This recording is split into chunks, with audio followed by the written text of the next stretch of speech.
Igor Vovchanchyn, the father of violence. Before Fedor Emelianenko, Khabib Nurmagomedov, and before the Caucasus became the Russian powerhouse in MMA, there was a fighter named Igor Vovchanchyn, a small man, but with hands capable of shutting down giants. A fighter who came from Soviet Ukraine, who competed when MMA was still a jungle, and that jungle was called Vale Tudo. No gloves, no rules, no mercy. He didn't fight for glory, he fought because it was all he knew. And every punch he threw carried the weight of a nation rising from the ashes of the Soviet Union. Today, almost no one speaks his name. But if MMA is what it is today, it's because Igor Vovchanchyn once existed. Origins and first steps. Igor was born in 1973 in Zolokiv, a small town in Soviet Ukraine. From an early age, he learned that survival demanded strength. He was short, skinny, and constantly bullied by bigger kids. Until one day, he got tired of taking punches.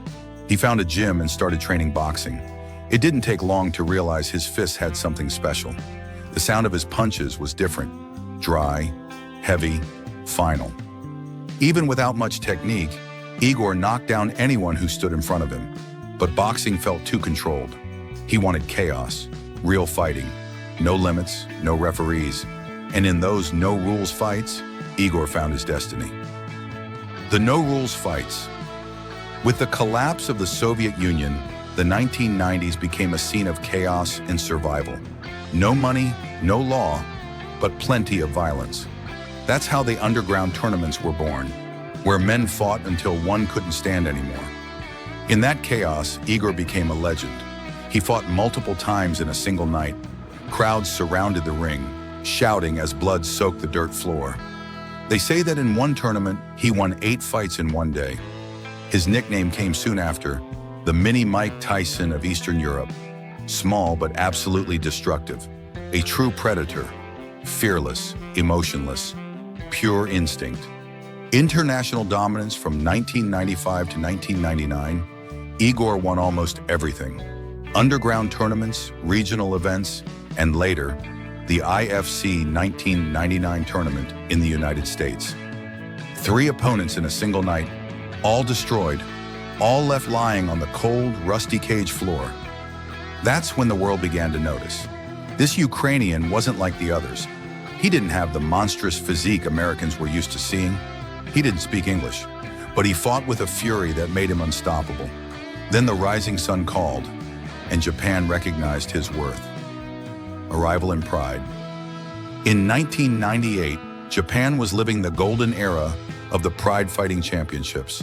It was the Colosseum of combat gods, and Igor arrived there to face the giants. In his debut, he faced Gary Goodridge, a massive Canadian powerhouse.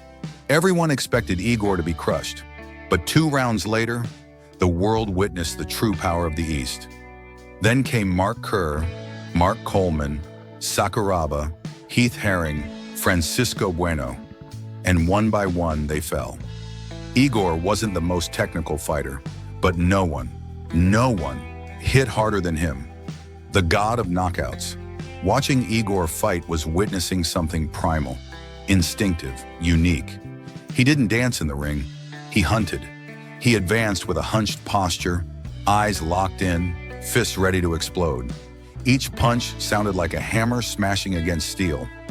Japanese commentators called him the god of knockouts, and it wasn't an exaggeration. For years, Igor went on an unbeaten streak of 37 fights, a feat nearly impossible in modern MMA. He knocked out men 30 kilograms heavier with a single strike, and Japanese fans revered him as a modern-day samurai. The fall of the brutal era. But the world of fighting evolved, and the rules arrived. Gloves became mandatory. The raw, instinctive style began to fade. Modern MMA demanded strategy, grappling, ground control, takedowns, transitions. And the wild beast from the East began to feel like a man out of time.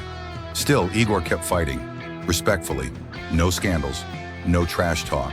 But slowly, his fire began to fade. In 2005, he retired. No farewell speech, no glamour, just silence. The legacy many believe Russia's MMA empire began with Fedor Emelianenko. But before Fedor, there was Igor, Fedor, Arlovsky, Kharitonov, Khabib, Islam. They all grew up watching Igor Vovchanchyn fight. And they learned that strength isn't about size, it's about heart. Vovchanchyn paved the way. He showed the world that Eastern Europe bred true warriors. And even forgotten by today's media, his name still lives on among those who truly understand combat. The man behind the legend. Outside the ring, Igor is humble, calm, almost shy. He doesn't give interviews. He doesn't seek attention. When asked if he regretted anything, he simply said, "No.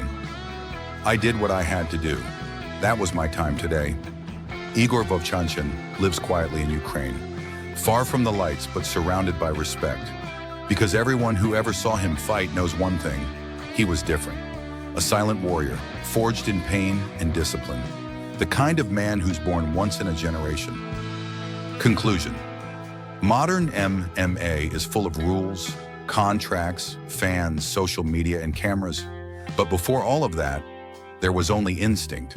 Men fighting for one simple reason: to survive. And in that world, Igor Vovchanchyn was king. He never lifted a golden belt, never gave emotional speeches, but he left behind a legacy of respect, fear, and admiration.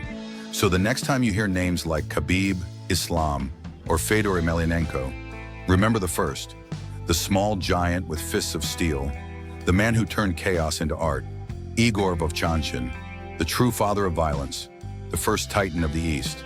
Some fighters chase glory, others simply fight.